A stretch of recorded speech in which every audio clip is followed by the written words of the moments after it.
nababahala po ako dito sa balita tungkol dito sa isang Deng na di umano ay isang spy, no? Abay, mantakin mo, pati Chief of Staff ng Armed Forces of the Philippines ay nakipag-picture-picture dun sa mga supposedly high-tech na mga equipment na nahuli dito sa Deng, no? Na taga Ipil, Zamboanga, Sibugay, no? Pero, nang tinignan ng mga nakakalaman ko ano yung mga equipment na yun. Ito pala yung mga equipment na readily available sa Lazada, sa Shopee at sa Raon. No? At ito daw ay mga equipment na ginagamit sa road surveying kasi yun ang trabaho nitong Chino na ito. No? Road surveying na driverless. Pero anyway, kung totoong espiya siya, siguro may ebidensya naman ng gobyerno. Ang dapat gawin ng gobyerno ay sampahan ng kaso, no? At huwag iwagayway na para siyang kriminal.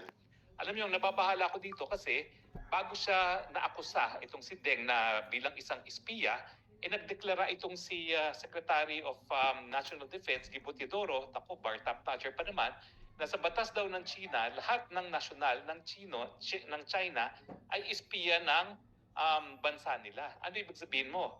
Talaga yung mahigit na 1 bilyong mga Chino, lahat sila espiya at lahat sila po pwedeng masampahan for espionage sa batas ng Pilipinas. Hindi naman po ata tama yun. Hindi po pwede na dahil ikaw ay isang citizen ng China, automatic spy ka na at criminal ka na sa Pilipinas. No? Siyempre po, meron tayong una-una presumption of innocence. At meron po tayong batas na nagsasabi, no, na kapag dinitina ang isang tao dahil sa posibleng paglabag sa ating batas, meron lamang 36 hours ang ating mga otoridad para sampahan ng kaso sa korte. Bakit? Kasi kung bailable naman yung kasong yan, talaga napaka-importante kasi ng karapatan ng kalayaan at hindi dapat makulong isang tao ng indefinitely, no? Kaya hanggang 36 hours lang binibigay sa mga otoridad para sampahan ng kaso sa korte, no, ang isang tao. At kung nasampa na kasi sa kaso yan, po pwedeng mag-bail dahil ganyan nga po ka-importante ang karapatan ng kalayaan. Kaya nga po ako, hindi ako nagpapakulong dyan sa Quad Committee na yan, no? Dahil pwede ba naman yun, ako naninindigan para sa karapatan ng tao ng iba, tapos hahayaan ko na lang mga Quad Committee members na yan na labagin ang aking karapatan para magkaroon ng kalayaan, no? So ang nakapagtataka is ganito. Kung siya talaga ay espiya at hindi ko naman alam talaga kung anong ebidensya na hawak ng otoridad, dapat sampahan siya ng kaso ng espionage. Kasi yan naman po ay may pinapataw na parusa sa ating revised penal code, no? At yun nga po, no, kung talagang espiya yan, kapag sinampahan, meron 36 hours lamang na ang otoridad para sampahan siya. Now, ano pa yung mga nakakabahalang mga bagay, no? Well, nagpa-interview po sa Pandesal Forum, no, ni Mr. Wilson Flores, yung misis na Pilipina nitong si Deng. At ang sabi niya, tinotorture daw yung kanyang asawa. Well, meron na po tayong batas ngayon, no, na anti-torture law at saka tayo po ay kabahagi din dun sa Tratado Against Torture, no, yung Convention Against Torture. Ano ba ang obligasyon ng Estado kapag merong aligasyon ng torture? Importante po na ang Estado talagang may obligasyon na imbestigahan, litisin at parusahan ang mga di umano ay gumagawa ng torture. Alam niyo po, ang torture ang tawag dyan isang universal crime. It is a crime against humanity. Sa buong daigdig po, pinagbabawal yan. At ang torture, ang definition po niyan, yan ay po pwede lamang magawa. At karaniwan na talagang inaapos ang torture, yung mga taong gobyerno na may hinahawakang mga potensyal na kriminal na nais nilang umamin yung akusado at di naman kaya, lalong-lalo na yung mga espionage cases. Alam niyo po, kapag meron digmaan at minahuling espionage, no, bawal din torturein yan. So sa akin, ngayong meron ng impormasyon ang misis nitong si Deng na tinorture, meron na tayong positive obligation na imbestigahan kung talagang merong torture. At alam niyo naman ang torture, nag-iiwan yan ng ebidensya sa katawan ng tao. No? So kinakailangan, unang-una, magkaroon talaga ng medical investigation sa katawan nitong si Deng para malaman kung siya'y tinotorture. Now, pangatlong concern ko, alam niyo po sa larangan ng international law, meron po tayong tinatawag na Vienna Convention on Consular Relations. Yan po ay nagsasabi na kapag isang dayuhan ay nasampahan ng kaso sa isang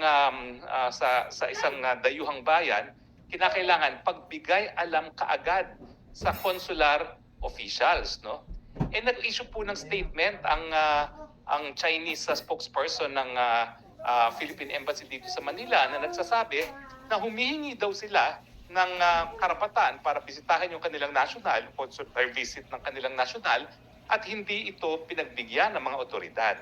Alam niyo po, yan ay paglabag na naman dun sa isang tratado na tayo'y kasapi. At hindi lang po ito tratado, no? Ito po ay talagang kinikilala ng lahat ng bansa sa buong daigdig. So maski yung mga hindi kasapi dito sa tratadong ito, sakop din sila dahil ito po yung customary international law. Alam niyo ba hong epekto kapag pinagkait ang consular visit? O hindi lang yung pinagkait ang consular visit, kapag hindi binigyan ng notisiya yung consul officials ng isang dayuhan na merong kaso yung kanilang nasyonal.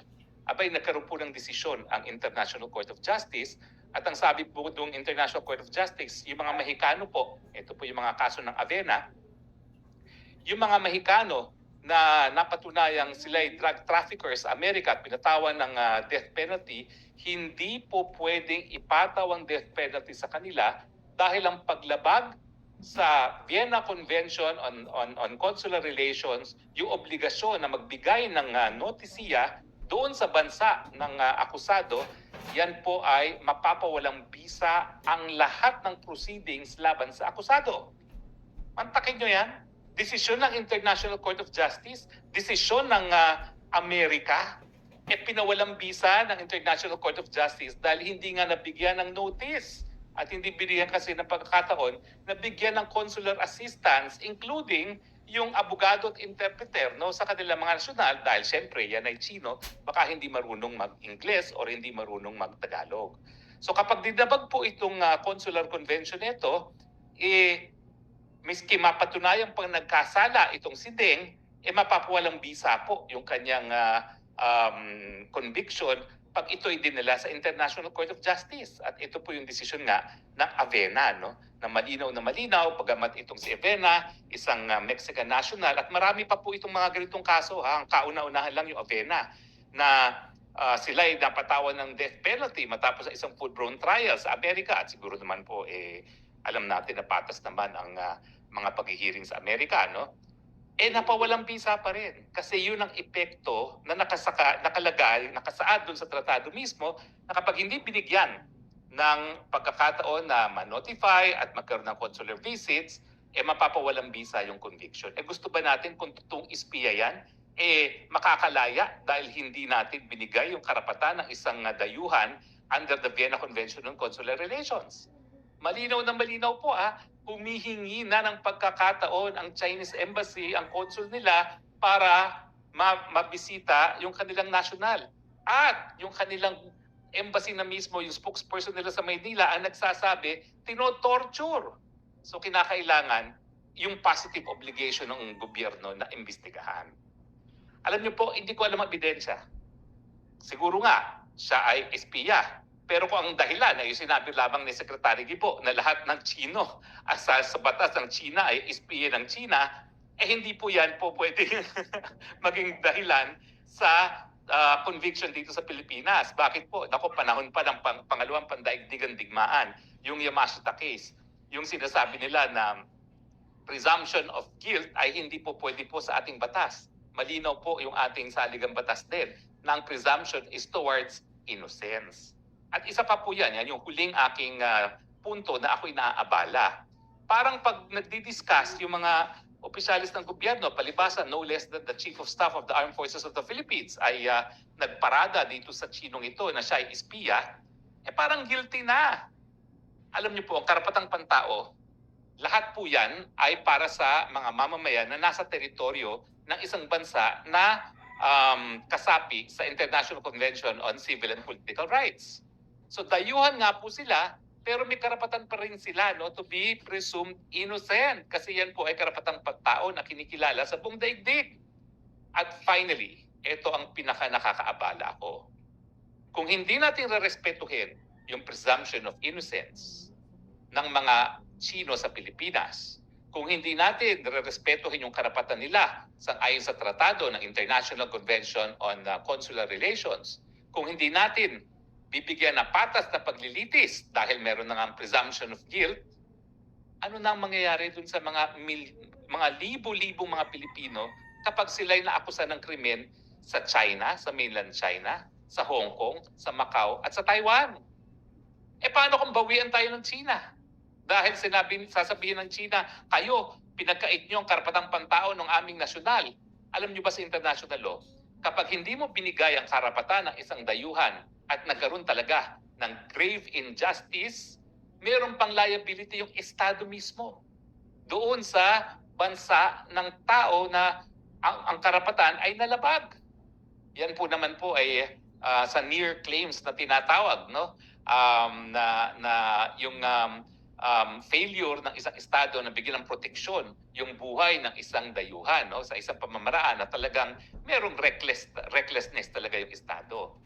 So, bukod pa doon sa pwede tayong bawian at bigyan ng ganyang trato din ng ating mga mamamayan sa China, sa Hong Kong, sa Macau at sa Taiwan, pwede pa tayo magkaroon ng state responsibility dahil yun nga, linabag natin ang international law, lalong-lalo na ang Vienna Convention on Consular Relations, Convention Against Torture, at saka yung International Covenant on Civil and Political Rights, yung right to presumption of innocence and right to a fair trial.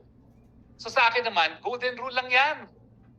14 million Pilipinos ang nasa iba't ibang lugar ng daigdig. Kasama na yung mga teritoryo ng China. Gusto ba natin na tratuhin ng gaya na pagtrato natin si Deng kapag ang mamamayan natin ay maging akusado sa isang krimen dyan sa China? Siyempre ayaw natin yan. Kaya nga, kahit papano, miski hindi naman tayo ganun kayamang bayan, talagang ang dami nating mga consular officials, no, para kapag sila ay nakasuhan, mabibigyan naman natin ng tulong. Bakit ayaw natin bigyan ng tulong ng sarili niyang estado itong si Chinese national na si Deng? Remember po, the golden rule. Do unto others what you want others to do unto you. Pag linabag natin ang karapatan ng isang dayuhan, bagamat siya isang Chino, yun na nga. Huwag tayo magrereklamo kapag ang karapatan naman ng mga Pilipino ang siyang nalabag. And finally, itigil na natin itong tinatawag nating xenophobia. Kasi alam mo, sa kasaysayan, talagang hindi naman tayo